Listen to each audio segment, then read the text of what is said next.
I'm going to use some notes today because I think it just helps me kind of collect my thoughts. That's how I learned to speak. I learned that you kind of have an idea, then you work it out, and then you put it into note format.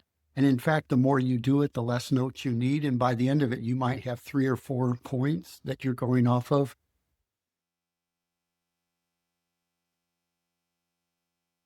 Thank you, Josh McDowell, for that class.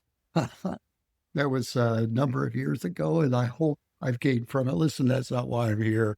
So if you've hung in this far, please hang in there, because I was watching a video today about a revival in a stadium, and they were all excited. And I'm like, yeah, that's cool. That's cool. But I had this thought. It's like, if we're looking for revivals in stadiums, I think we're looking way too small. And I'm going to explain that, because you'd think, ooh, stadiums, that's thousands of people.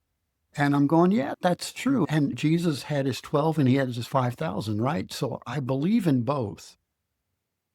But when we rely upon the one person to fill a stadium, or a few individuals that come together to fill a stadium for the sake of revival, we've given our authority over to those 3 people, and we've missed the greater revelation of what God is doing on the earth, in my opinion, today, which is a groundswell of everybody gets to play. Back in the 80s, John Wimber, who was very prominent, obviously, in the Vineyard movement, made a statement that everyone gets to play. And his point is Ephesians 4. We all have something, and something God is doing in our lives that we must fulfill. It's a part of the will of God that we each have a part.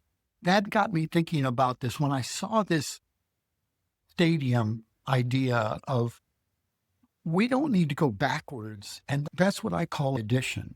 But that's not what God created multiplication, right? He created the principle of multiplication.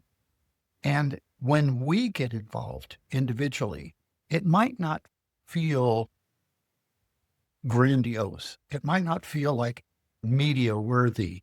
But the reality is, it's not about the media, and it's not about people knowing that there's a move of God. It's about each of us taking the responsibility to own and to be able to say, you know what? The kingdom comes by multiplication, not by addition. If we leave it to a few people, we'll get addition. We'll get a few numbers, maybe even thousands, but we won't get the millions. And it goes back to that networking of, when I have 5 people, if I just disciple 5 people, and look, discipleship, we can go on and talk about this, but discipleship is not a book. It's not after you come to Christ. It's a moment of divine appointment with someone, whether they're a believer or not. But let's say that you meet 5 people who aren't in the kingdom. They don't know God yet. They haven't come to that place.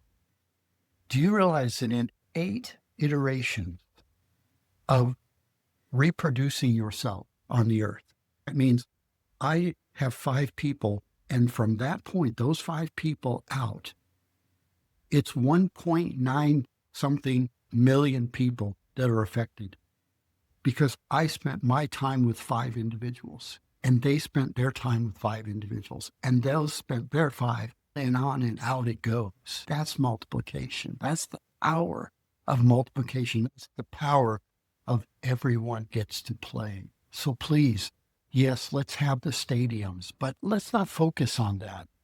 Let's get active. Let's be involved ourselves. Let's connect with people ourselves. That's what's my hunger. My hunger is to connect with people myself, not just go to some stadium and see if it's cool and there's revival happening. No, I want people to find the heart of God and to know their King. Yeah, cool. Multiplication over addition. What do you think?